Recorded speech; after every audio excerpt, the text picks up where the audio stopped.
Mini ball.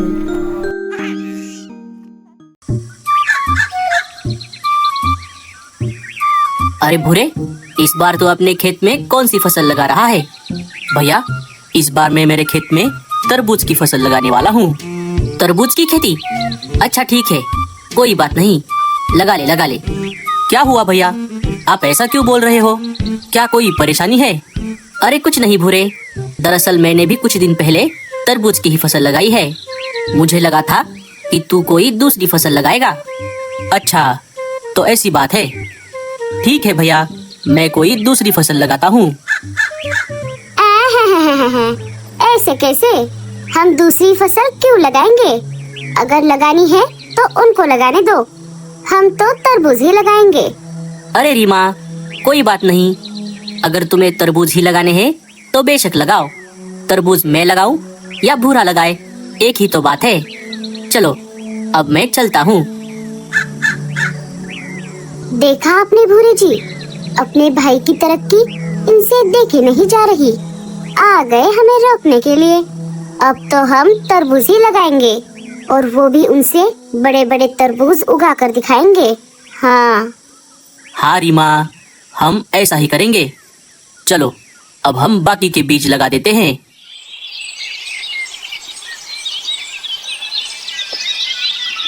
उई माँ, मर गई रे। दिन ब दिन हमारे जंगल में गर्मी बढ़ती ही जा रही है। अगर अभी यहाँ पर कुछ ठंडा ठंडा पीने को मिल जाता तो कितना अच्छा होता। टूरी, नींबू पानी कैसा रहेगा मीनू मौसी?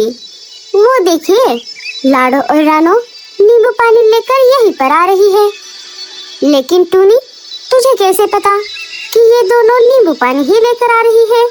इसमें तरबूज का जूस भी हो सकता था। ये तो बहुत आसान है बुलबुल, क्योंकि हमारे जंगल में अभी सिर्फ नींबू ही मिल रहे हैं। तरबूज तो अभी तक हमारे जंगल में आए ही नहीं। तरबूज आने में अभी बहुत देर है। चलो चलो, अब बातें बाद में करना, पहले सब ये ठंडा ठंडा शरबत पी लो। कुछ दिन गुजर जाते हैं। अरे भूरे, रीमा, इतनी रात को तुम खेत में क्या कर रहे हो? अच्छा, खेत की रखवाली कर रहे हो? हाँ हाँ भाई साहब, लेकिन सिर्फ रखवाली करने से क्या होगा? समय समय पर खेती को पानी और खाद भी तो देना चाहिए। इसीलिए हम अभी पौधों को पानी दे रहे थे। हाँ हाँ रीमा, तुमने बिल्कुल सही कहा, लेकिन एक बात का ध्यान रखना, पौधों को उतना ही पानी देना जितनी उन्हें जरूरत है। ज्यादा पानी देने से पौधे खराब हो सकते हैं। हाँ हाँ, हमें सब पता है भाई साहब, आप हमें मत सिखाओ। अच्छा ठीक है फिर, चल भूरे, अब मैं चलता हूँ।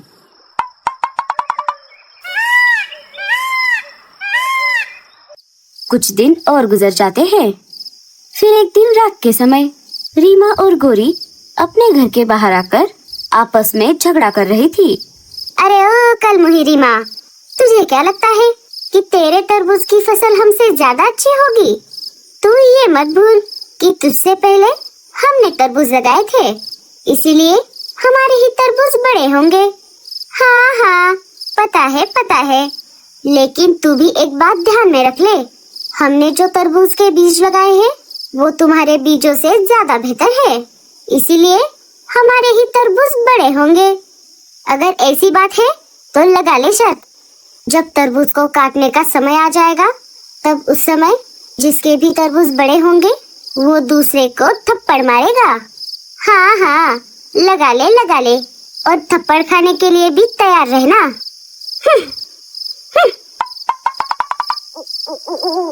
अच्छा, तो ऐसी बात है। उन दोनों की सारी बातें एक उल्लू चुपके से सुन लेता है और ये बात पूरे जंगल में फैला देता है। एक दो दिन और गुजर जाते हैं। फिर एक दिन दोपहर के समय। अरे साथियों, क्या आपको पता चला? कालू और भूरे ने तरबूज की फसल लगाई है और गोरी और रीमा में तरबूज को लेकर कंपटीशन लगी है कि फसल काटते समय जिसके भी तरबूज बड़े होंगे वो दूसरे को थप्पड़ मारेगा। मुझे तो लगता है कि भूरे भैया के ही तरबूज बड़े होंगे, क्योंकि उन्होंने बहुत बढ़िया क्वालिटी के बीज लगाए हैं। ऐसे कैसे? तरबूज तो हमारे ही बड़े होंगे। सिर्फ अच्छे क्वालिटी के बीज लगाने से कुछ नहीं होता, फसल की अच्छे से देखभाल भी करनी होती है। आप सब अभी मेरे साथ मेरे खेत में चलो और अपनी आंखों से खुद देख लो। सबसे बड़े तरबूज तो हमारे ही है।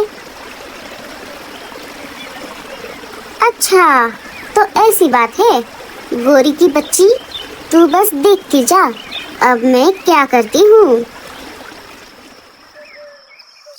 थोड़ी देर बाद रात के समय रीमा एक जगह से फल खाने वाले कीड़े एक पोटली में भर लेती है और सीधा गोरी के खेत में आ जाती है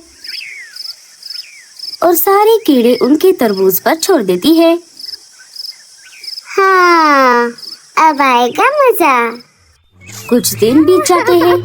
फसल काटने का समय आ जाता है। जब कालू अपने खेत में आ गया तब उसने देखा गोरी जोर जोर से रो रही थी। अरे गोरी, क्या हुआ? तुम रो क्यों रही हो? कालू जी, देखिए ना, हमारे सारे तरबूजों को कीड़ों ने अंदर से खा लिया। हमारी इस साल की सारी मेहनत खराब हो गई। अरे बाप रे गोरी, ये तो बहुत बुरा हुआ। इस साल तो हम दोनों ने मिलकर बहुत मेहनत की थी। अरे कालू, क्या हुआ? ये गोरी इतना जोर जोर से क्यों रो रही है? कालू सारी बात मीनू मौसी और लाडो को बताता है। अरे बाप रे कालू भैया, ये तो बहुत बुरा हुआ। ये देखो साथियों, मैंने कहा था ना, हमारे ही तरबूज सबसे बड़े होंगे। गोरी की बच्ची, अब सबके सामने थप्पड़ खाने के लिए तैयार हो जा। जब सारे वहाँ से चले गए तब भूरे ने रीमा से पूछा। अरे रीमा, लेकिन ऐसा कैसे हो सकता है? कीड़ों ने सिर्फ उनके ही तरबूजों को क्यों खाया, हमारे क्यों नहीं? क्योंकि मैंने हमारे तरबूजों पर कीड़े मारने वाली दवाई लगाई थी और उनके तरबूजों पर मैंने ही कीड़े छोड़े थे। रीमा, तुमने ये क्या कर दिया? अब ऊपर वाला हमें इसकी सजा जरूर देगा। अरे कुछ नहीं होता, बड़ी आई थी ना मुझसे शर्त लगाने वाली।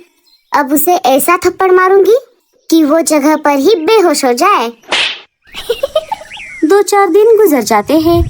कालू के फसल के तरबूज सूख जाते हैं। फिर एक दिन सुबह आसमान में घने काले बादल छा जाते हैं। अरे बाप रे, ये अचानक आसमान में इतने घने काले बादल कैसे छा गए? लगता है थोड़ी ही देर में तेज बारिश होने वाली है।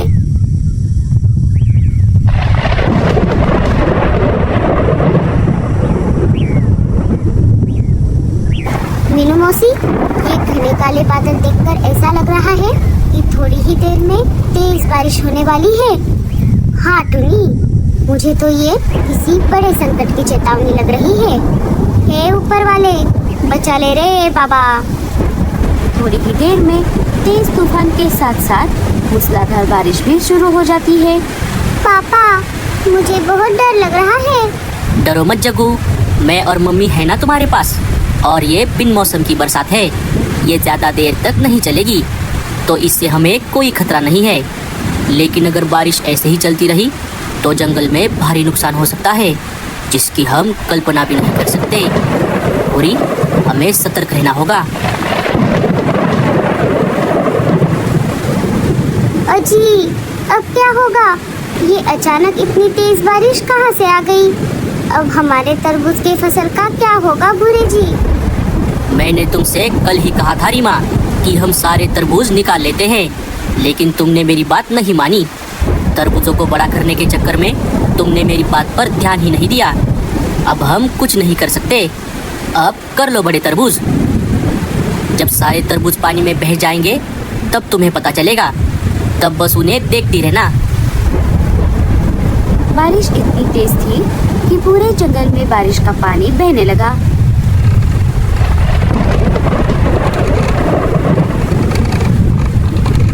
इधर तेज तूफान की वजह से मीनू मौसी के घर की छत गिर जाती है। अरे मीनू मौसी, ये हर बार हमारे ही घर की छत क्यों गिर जाती है?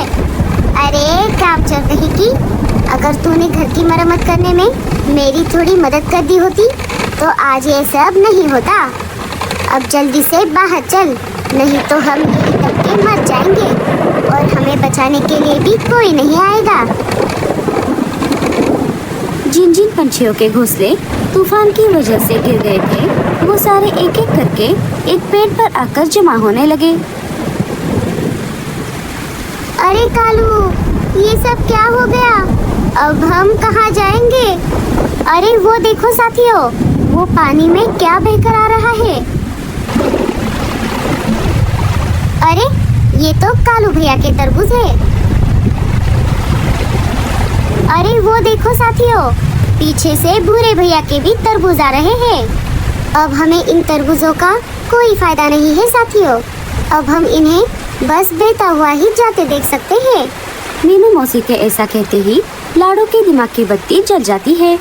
अरे साथियों, हम इन तरबूजों को ऐसे ही नहीं जाने देंगे। मतलब तुम कहना क्या चाहती हो लाडो?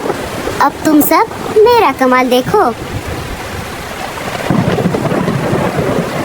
लाडो अपने बच्चों को लेकर कालू के एक सूखे हुए तरबूज में जाकर बैठ जाती है। अरे साथियों, ये देखो, ये तरबूज तो अंदर से खोखला है। यहाँ पर तो बारिश भी नहीं लग रही। आप भी आ जाओ यहाँ पर। अरे कालू जी, जल्दी चलिए, वरना सारे खाली तरबूज पंछियों से भर जाएंगे। सारे एक एक करके एक एक तरबूज में आ जाते हैं, सिवाय भूरे और रीमा को छोड़कर। अरे भूरे, रीमा, तुम दोनों भी अंदर आ जाओ। नहीं भैया, हम नहीं आ सकते। कालू भूरे के पास वापस आ जाता है। अरे भूरे, रीमा, क्या हुआ? तुम दोनों तरबूज के अंदर क्यों नहीं आ रहे? भैया, हमें माफ कर दो, रीमा ने ही आपके तरबूजों पर फल खाने वाले कीड़े छोड़े थे। अरे भूरे, अब ये सब भूल जा, और उल्टा ये तो बहुत अच्छा हुआ। अगर रीमा तरबूजों पर कीड़े नहीं छोड़ती तो आज हमें बारिश में बाहर ही रहना पड़ता। अब चलो जल्दी से। भाई साहब, मुझे माफ कर दो, मेरी गलती की वजह से हमारे सारे तरबूज खराब हो गए। सारे नहीं रीमा, अभी हमारे तरबूज बाकी है। रुको, मैं हमारे सारे तरबूज लेकर आता हूँ।